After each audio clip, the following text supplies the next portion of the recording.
Bom, a primeira coisa que vale destacar nesta passagem é o seu contexto.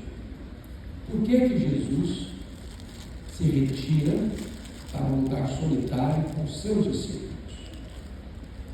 O que demandou essa decisão de Jesus, com a linguagem contemporânea, de sair de férias com seus discípulos? Dois fatores contribuíram para isso. Primeiro, conforme relatado aqui no capítulo 14, eles recebem a dolorosa e traumática notícia que João Batista, precursor de Jesus, tinha sido executado, degolado, na masmorra de Maquerós, às margens do Mar Morto, por ordem de Herodes, a pedido de Herodias. E aquele grande homem que Jesus afirmou que ninguém nasce de mulher era maior que ele, encerra a sua biografia de uma maneira tão dramática, nas mãos de gente tão perversa. Certamente, essa notícia abala emocionalmente o grupo apostólico. A segunda razão, somos informados também no contexto que a agenda de Jesus estava tão intensa, as demandas eram tão grandes, as multidões se multiplicavam de tal maneira, requerendo e desejando assistência de cura, de cuidado, que Jesus não tinha tempo para comer. Diante de uma agenda tão intensa, de abalos emocionais tão profundos, é que o texto diz que Jesus toma a decisão de sair com seus discípulos para um deserto, para um lugar remoto, para um tempo de descanso. E com isso Jesus valida as férias, muito. Tirar férias por luxo é necessidade. É por isso que Deus lhe dá um dia de férias a cada semana, para você refazer suas forças, para você trabalhar com mais intensidade ainda. A questão é que quando Jesus chega no local, as multidões já haviam descoberto o plano, não sei quem vazou a informação.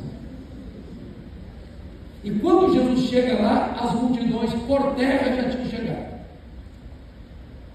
E quando Jesus olha as multidões, compadeceu-se delas, porque eram como ovelhas sem pastor. E em vez de Jesus seguir a sugestão dos discípulos de despedir as multidões, Jesus passa a curar os enfermos daquela multidão, ou das multidões, a alimentar aquelas multidões e interromper as férias. Eu não sei se você já teve férias frustradas, mas o que mais nos choca é que o verso de número 22 diz que, além de Jesus interromper as férias, agora o verso 22 diz que logo a seguir compeliu Jesus os discípulos a embarcar e passar adiante dele para o outro lado, enquanto ele despedia as multidões. Por que Jesus fez isso? Por que Jesus não ficou com os discípulos e ele e os discípulos despediram as multidões e permaneceram de férias? Por que Jesus despede primeiro os discípulos para depois despedir as multidões? O que está por trás de ensinamento para nós? Quem vai trazer luz para entender isso é o relato de João, no capítulo 6, que registra o mesmo fato aqui. Quando Jesus multiplica pães e peixes, alimenta as multidões, cura as multidões, diz o texto que, sabendo Jesus que essas multidões viriam para arrebatá-lo, para fazê-lo rei, o Messias político, o Messias que viria resolver os problemas do aqui e do agora, não querendo ele que os discípulos dele se submetessem a essa agenda perigosa e tentadora, ele tira os discípulos do cenário, ele arranca os discípulos dali, ele protege os discípulos, porque esse era um sentimento muito comum entre os judeus. Se você para perceber, Israel, durante a maior parte da sua história, viveu cativo. 400 anos cativo no Egito. Depois peregrina 40 anos no deserto. Depois passa 7 anos de conquista e entra 330 anos dos juízes. E na maioria desse tempo, o povo de Israel ficou subjugado pelos inimigos da sua volta. Depois constitui-se monarquia. E nos 209 anos do Reino do Norte, eles viveram debaixo de opressão. Os mais de 300 anos do Reino do Sul alternou entre opressão e domínio estrangeiro e alguns reis piedosos que livraram o povo. Depois ficaram cativos da Síria, as 10 tribos do norte.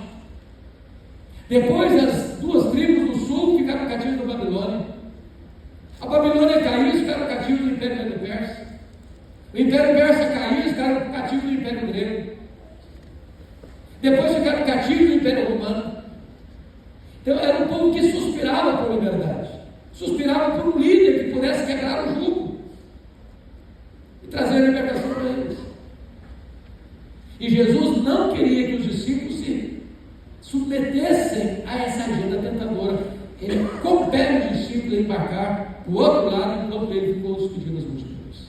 Segunda razão, por que Jesus manda os discípulos na frente, é porque ele sozinho subiu para o monte com o propósito de orar por eles.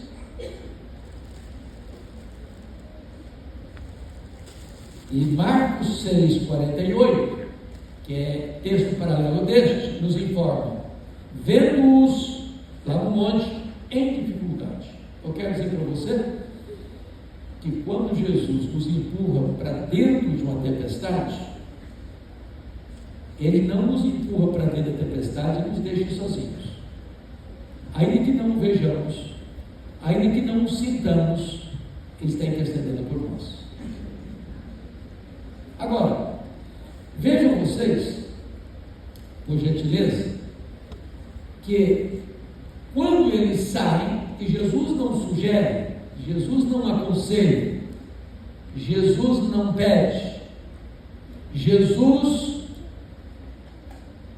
compele, ordena, obriga os discípulos a passar para o outro lado, entrar no barco e embora. Bom, já que as férias foram frustradas, o mínimo que eles esperavam é que pelo menos pudessem voltar em paz para casa. Era o mínimo. As férias foram frustradas, o descanso não aconteceu.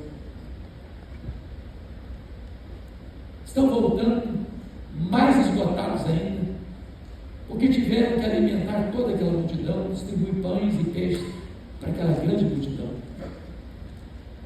E aí que entra o nosso texto, porque enquanto eles navegam, já muitos estágios da terra, eles são colhidos por um vendaval.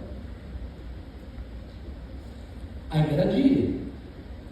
Você sabe que o Mar da Galileia é um lago pequeno. São 21 quilômetros de comprimento por 14 de largura.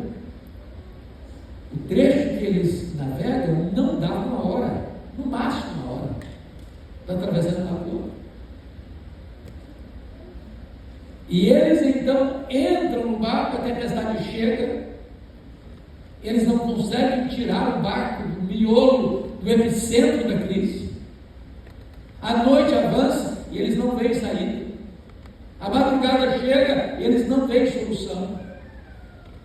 Já passam das 3 horas da madrugada e eles estão no ponto mais crítico da crise, na iminência do naufrágio. Então, eu gostaria de tirar aqui algumas lições. Primeiro, há 2 tipos de tempestades na Bíblia. A primeira tempestade é o que nós chamamos de tempestade de correção. É a tempestade que Deus mandou atrás do profeta Jonas.